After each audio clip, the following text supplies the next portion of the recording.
The first city never rises.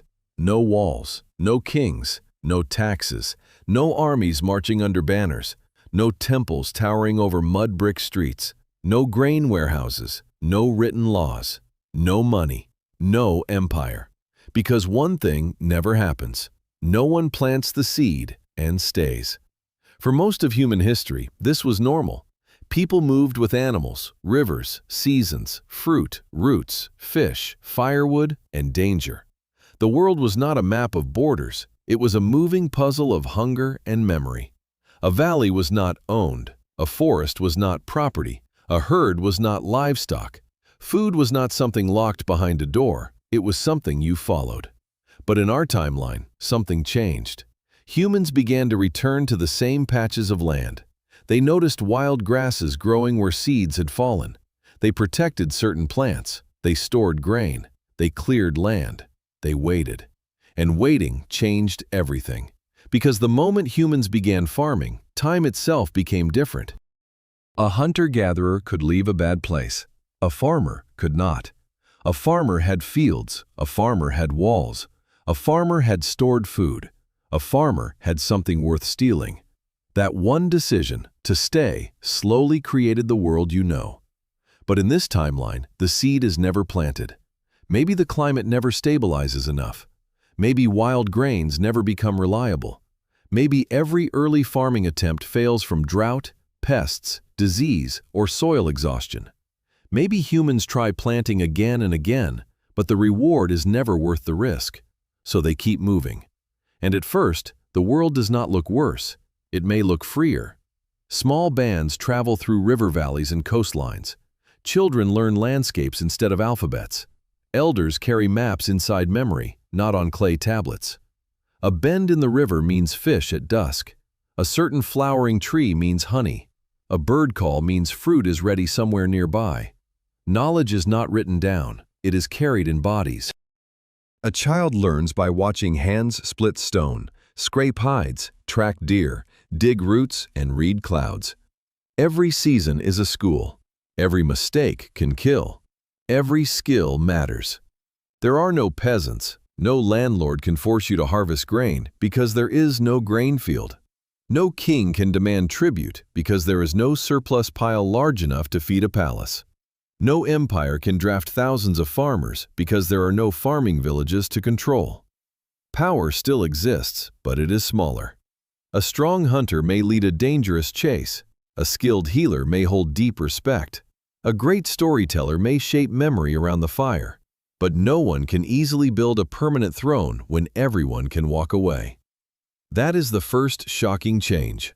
Without farming, inequality may grow much more slowly. In our world, stored food changed social life. Grain could be counted. Grain could be guarded. Grain could be taxed.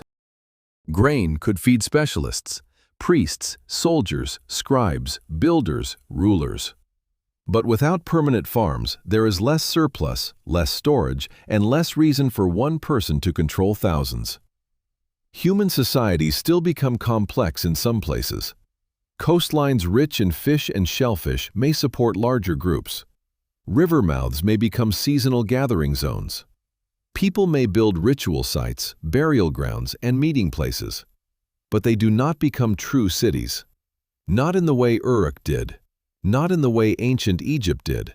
Not in the way early China did. Not in the way Mesoamerica did. Because cities need dependable food arriving every day. A city is hunger held back by logistics. Without farming, the city is a dream that starves. So the human world remains scattered. Not empty, not primitive, not stupid, scattered. Thousands of bands move across continents, connected by trade routes older than roads. Shells travel inland. Stone blades move across mountains. Ochre, feathers, amber, salt, bone needles, beads, stories, songs. All of it passes from group to group. But no one builds a capital. No one draws a national border. No one says, "This is the empire." And because there are no empires, history becomes harder to see. No giant monuments dominate the horizon. No written tablets record royal victories. No stone inscriptions brag about conquered enemies. The past becomes a world of footprints, campsites, bones, tools, pigments, and memory. Human life becomes more local, more flexible, more intimate, but not peaceful. This is where the fantasy breaks. A world without farming is not paradise. People still fight. They still compete over water, hunting grounds, safe caves, river crossings, and mates. Drought still brings desperation. Winter still kills. Injuries still become death sentences. Children still die young. Predators still watch from the dark. But war changes shape. Without huge food surpluses, it is harder to feed standing armies. Without dense villages, it is harder to control large populations. Without rulers commanding stored grain, war stays smaller, faster, more personal. Raids happen. Ambushes happen. Revenge happens.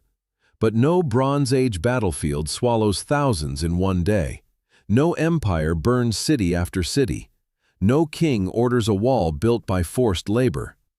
The violence is closer, and maybe less massive. But then comes the second shocking change. Technology slows down. Not because humans are less intelligent. The same human brain exists, the same curiosity, the same hands, the same firelight, the same imagination. But farming created dense populations. Dense populations created specialists. Specialists created faster invention. A farmer could produce enough food for someone else to become a potter, a metalworker, a priest, a scribe, an engineer, a soldier, a merchant. In a mobile world, everyone has to stay useful for survival. You cannot carry a furnace across a mountain. You cannot haul a giant kiln through a forest. You cannot maintain a library if your home moves every season. So inventions still happen, but they spread differently. Tools become lighter, sharper, more portable. Clothing improves. Boats improve. Hunting technology becomes extraordinary. Medicine from plants becomes deeper. Tracking, navigation, weather reading, animal behavior, and ecological knowledge become almost unbelievable. Humans become masters of movement. But they may never build metal civilizations. Copper might be discovered in scattered places, hammered into ornaments or blades. But large-scale mining, smelting, and metallurgy require settled labor, fuel systems, trade control, and repeated production. Without farming, metal may remain rare, sacred, and strange. Not the foundation of armies. No plow, no wheel for carts, no chariot, no sword age, no industrial revolution. Because industry is farming's distant child.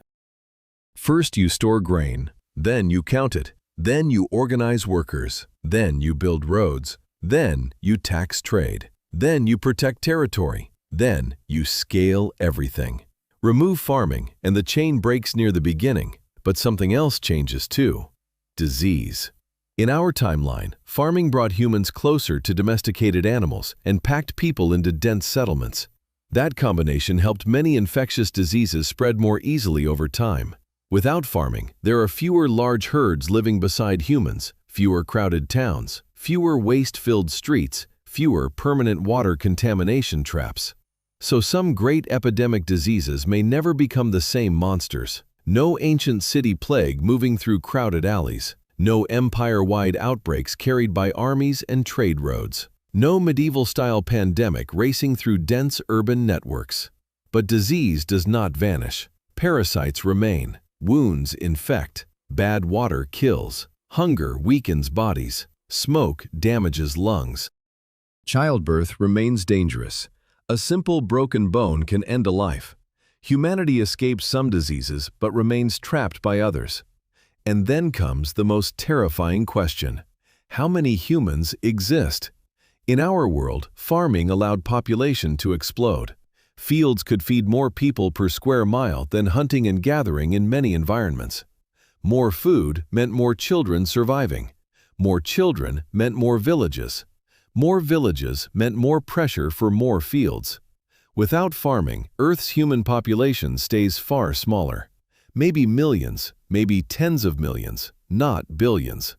Large parts of the world remain dominated by forests, grasslands, wetlands, and animal migrations.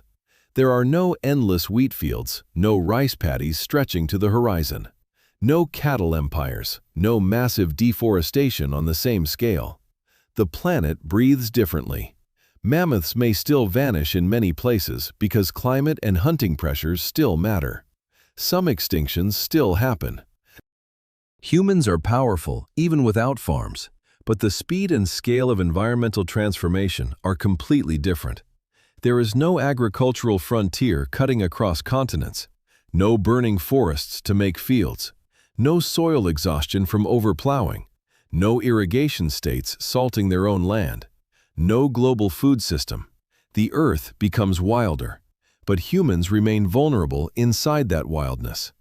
No farming means no reliable emergency reserves at civilization scale. A bad winter can erase a band. A failed migration can doom a group. A collapsing fish run can create famine. Climate swings still decide life and death. In this timeline, humans do not conquer nature. They negotiate with it forever. And because of that, human culture changes in ways we can barely imagine. Religion may never revolve around harvest gods, grain temples, rain kings, or fertility fields. There may be spirits of animals, rivers, storms, ancestors, caves, and sky, but not the same gods of cities and crops. Time itself may not be measured by planting and harvest. No agricultural calendar, no tax season, no work week, no school year, no office life descending from organized labor systems. Human identity stays tied to motion. You are not from a nation, you are from a route, a coastline, a mountain pass, a river memory, a winter shelter, a story your group tells when the moon returns. There is no civilization in the way modern people use the word, but that word becomes suspicious. Because in this world, no one thinks humans failed to become civilized. They think humans survived correctly. To them, our timeline would look insane. They would see people trapped in cities, working for food they do not grow, obeying invisible laws, paying rent to live on land no one created, eating from supply chains they cannot see, staring at glowing rectangles while forgetting the names of plants outside their own door. They might ask why we call that progress, and maybe they would have a point, but then another truth arrives. Without farming, there may be no writing. Writing in our timeline emerged partly from accounting, counting goods, grain, animals, labor, offerings, debts. Without stored agricultural surplus, the need for full writing systems may be delayed for thousands of years or never appear in the same way. Stories remain oral, beautiful, powerful, fragile. A myth can last centuries if remembered well. A song can carry a map. A ritual can preserve law. But without writing, knowledge dies when people die. Complex mathematics, astronomy, engineering, and medicine become harder to accumulate across thousands of generations. Humanity becomes rich in memory, but poor in archives. No libraries, no history books, no scientific papers, no written contracts, no scriptures, no constitutions, no internet. Because the internet begins, in a strange way, with someone counting stored food. That is the hidden horror of this timeline. Humans may be freer, healthier in some ways, more equal in some places, more connected to land, less destructive at planetary scale, but they may never reach the moon. They may never invent vaccines. They may never build microscopes. They may never discover electricity. They may never understand galaxies, DNA, atoms, or deep time. Not because they lack genius, because genius needs accumulation. One mind can discover something, but civilization preserves it, tests it, teaches it, expands it, and hands it forward. Without farming, human knowledge becomes a fire carried through rain. Sometimes it survives, sometimes it goes out. Thousands of years pass. The year that would have been 2026 arrives. There are no skyscrapers, no satellites, no cars, no factories, no borders visible from space, no global languages, no stock markets, no universities, no hospitals as we know them. At night, the earth is dark. Not empty, dark. Across the continents, small fires glow near rivers, cliffs, beaches, forests, and frozen valleys. Around each fire, people laugh, mourn, sharpen tools, teach children, paint bodies, tell stories, watch stars, and listen for movement beyond the light. A child asks where the group will go when the cold comes. An elder points toward a gap between mountains. They have taken that path before. Their grandparents took it. Their ancestors took it. The story says there is water there, and red berries, and a cave where the wind cannot enter. No one writes this down. Everyone remembers. And somewhere in the dark, wild grasses grow heavy with seeds. They bend in the wind. No hand gathers them for planting. No village forms beside them. No wall rises. No king is born. Humanity keeps walking. And the strangest part is this: they may never know what they lost, but they also may never suffer what we became.